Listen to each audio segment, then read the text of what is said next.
السلام علیکم۔ ایک دن بادشاہ نے اپنے 3 وزراء کو دربار میں بلایا اور تینوں کو حکم دیا کہ تینوں ایک ایک تھیلا لے کر باغ میں داخل ہو جائیں اور وہاں سے بادشاہ کے لیے مختلف اچھے پھل جمع کریں۔ وزراء بادشاہ کے اس عجیب حکم پر حیران تھے اور تینوں ایک ایک تھیلا پکڑ کر الگ الگ باغ میں داخل ہو گئے۔ پہلے وزیر نے کوشش کی کہ بادشاہ کے لیے اس کی پسند کے مزیدار اور تازہ پھل جمع کرے، اور اس نے کافی محنت کے بعد بہترین اور تازہ پھلوں سے تھیلا بھر لیا۔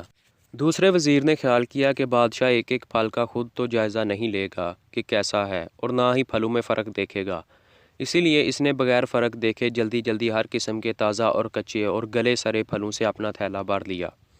اور تیسرے وزیر نے سوچا کہ بادشاہ کی توجہ صرف تھیلے بھرنے پر ہوگی، اس کے اندر کیا ہے اسے بادشاہ نہیں دیکھے گا۔ یہی سوچ کر وزیر تھیلے میں گھاس پھوس اور پتے بھر لیے اور محنت سے بچ گیا اور وقت بچایا۔ دوسرے دن بادشاہ تینوں وزراء کو اپنے تھیلوں سمیت دربار میں حاضر ہونے کا حکم دیا۔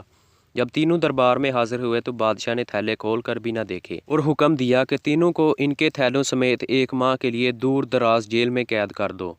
اب اس دور دراز جیل میں تینوں کے پاس کھانے پینے کے لیے کچھ نہیں تھا سوائے اس تھیلے کے جو انہوں نے جمع کیا تھا۔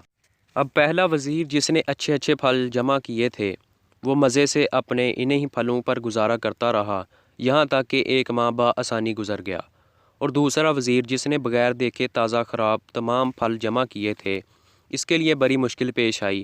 کچھ دن تو تازہ پھل کھا لیے لیکن پھر کچے اور گلے سڑے پھل کھانے پڑے، جس سے وہ بہت زیادہ بیمار اور اسے بہت تکلیف اٹھانی پڑی۔ اور تیسرا وزیر جس نے اپنے تھیلے میں صرف گھاس پھوس ہی جمع کیا تھا وہ کچھ دن بعد ہی بھوک سے مر گیا کیونکہ اس کے پاس کھانے کو کچھ نہ تھا۔ اب آپ اپنے آپ سے پوچھئے، آپ کیا جمع کر رہے ہیں؟ آپ اس وقت باغ میں ہیں جہاں سے آپ چاہیں تو نیک اعمال اپنے لیے جمع کریں اور چاہیں تو خراب اعمال، مگر یاد رہے جب بادشاہ کا حکم صادر ہوگا تو آپ کو اپنی جیل قبر میں ڈال دیا جائے گا۔ اس جیل میں آپ اکیلے ہوں گے جہاں آپ کے ساتھ صرف آپ کے اعمال کی تھیلی ہوگی، جو آپ نے جمع کیا ہوگا وہی آپ کو وہاں کام دے گا۔ آج تھوڑی سی محنت کر کے اچھی چیزیں یعنی نیک اعمال جمع کر لیں اور وہاں آسانی اور آرام والی زندگی گزاریں۔ ابھی ہمارے پاس وقت بھی ہے اور اللہ پاک نے سب معذوریوں سے بھی دور رکھا ہے۔ اسے دن میں 5 بار یاد کر لیا کرو، بڑے اعمال کرنے کی وہ خود ہی توفیق عطا کر دے گا۔ اللہ پاک ہمیں سمجھنے کی توفیق عطا فرمائے، اور مزید ایسی ویڈیوز دیکھنے کے لیے چینل کو سبسکرائب کر دیں۔